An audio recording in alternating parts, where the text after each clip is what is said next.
Hello everyone and welcome to the first part of the JavaScript coding interview series. So today we are going to solve the string reversal problem.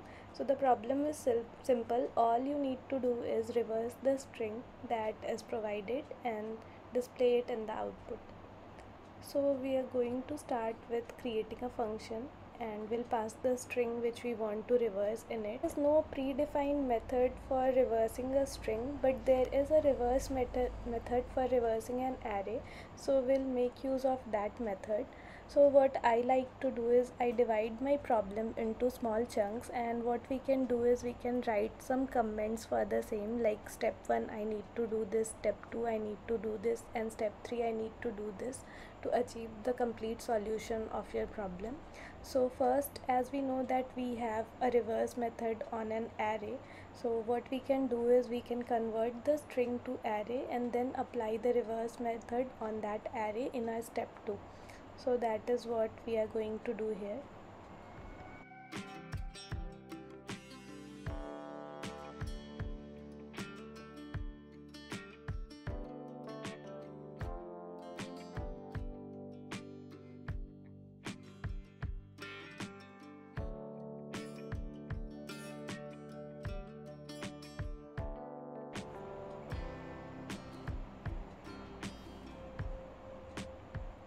Now in order to convert the string to an array, we'll make use of the split method, through which we can separate each elements of the string to individual items of the array.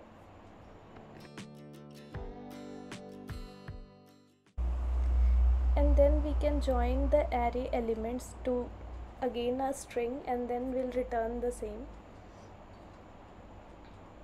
So now let's format this statements a bit.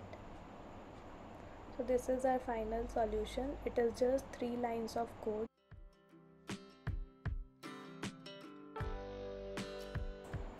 Now in order to see our result, whether it is getting reversed properly or not, what we'll do is we'll assign this reverse method to a new string, and the result will be getting stored in the new string, and then we'll write a console log for the same, and we'll check in our terminal whether it is getting reversed properly or not. Now let's break down each step and see how this is happening. So first let us write a console log statement below the split statement, and we'll see like how the array is getting splitted. So as you can see that each and every individual elements of the string is getting inserted into an array. Let's try and remove the quotes inside the bracket and see the results. So as you can see that all the string altogether is getting inserted as a single element. So we don't want that. We want it to be inserted as individual elements so that we can reverse the same. So if you try and give a comma in between the strings, then based on the parameter that you have provided inside the bracket, the string will be splitted.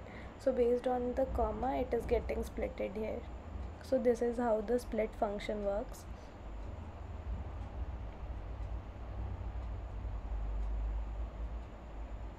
So let's remove this comma as it is not required. Now you can also achieve the same using the spread operator, which is 3 dots.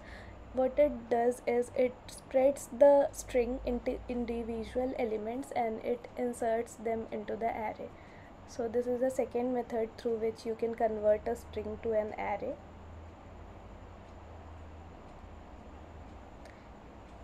Now let's see what is happening if we apply the reverse. So as you can see that it is getting reversed, but still it is an array of individual characters. But what we want as a result is a string that is reversed back. So what we need to do is we need to join the array back to the string. So for this purpose we will be using the join method. Now if we apply the join method on the array, then it will join all the individual elements of an array to a string. So that is what we are going to do. We'll return this join, and the result of it will be stored in the new string, and when we do a console log of the new string, then we can see the reverse string. So as you can see, the string is getting reversed properly. So let's move on to the second solution for this question. So sometimes the recruiter might ask you to solve this problem but without using the array methods. So you can't use the split and join and reverse methods. So at that time, how you can approach this solution, that we are going to see here. So again, we'll define this function reverse string, and using the concept of looping, this time we'll be solving the problem.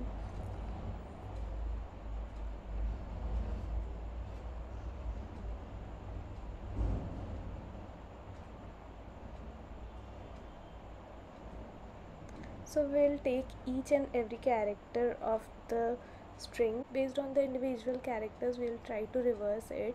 So instead of converting it to an array, what we'll do is we will make use of the for of loop, and we'll take every character of the string and we'll take a empty string, that is the reverse string, and what we'll do is each character of the string will try to concatenate it to the empty string, and we'll concatenate it before the empty string, so gradually the string will be getting converted to a reverse string, and then we can return the same reverse string here.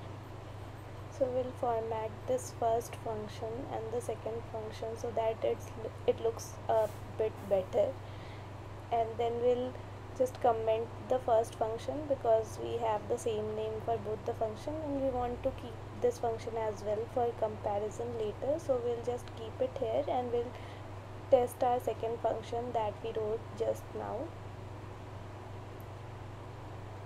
So as you can see that it is getting reversed properly. So let's do a console log and see how at every step the reverse string function is getting updated.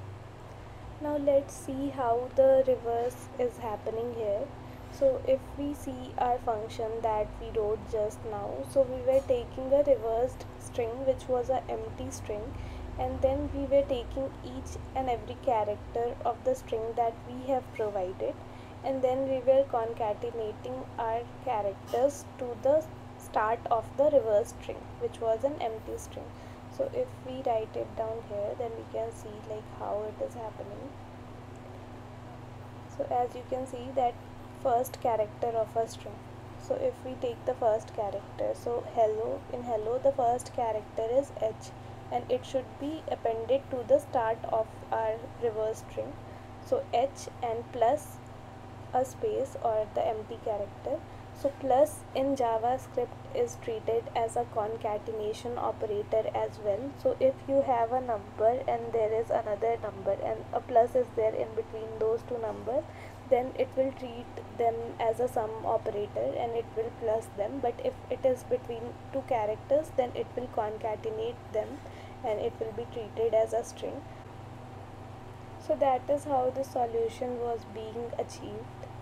So today we saw that two solutions are there for the same problem, but the first solution can be used in situations when you are not given a condition that you can't use a array methods, and it would be faster to use the first method.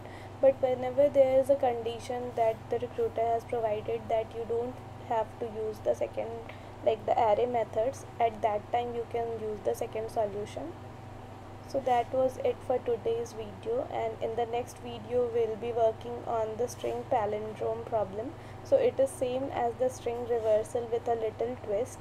So stay tuned for the next episode of this JavaScript coding interview series, and if you haven't subscribed to this channel yet, then go on and subscribe to this channel, and I'll see you in the next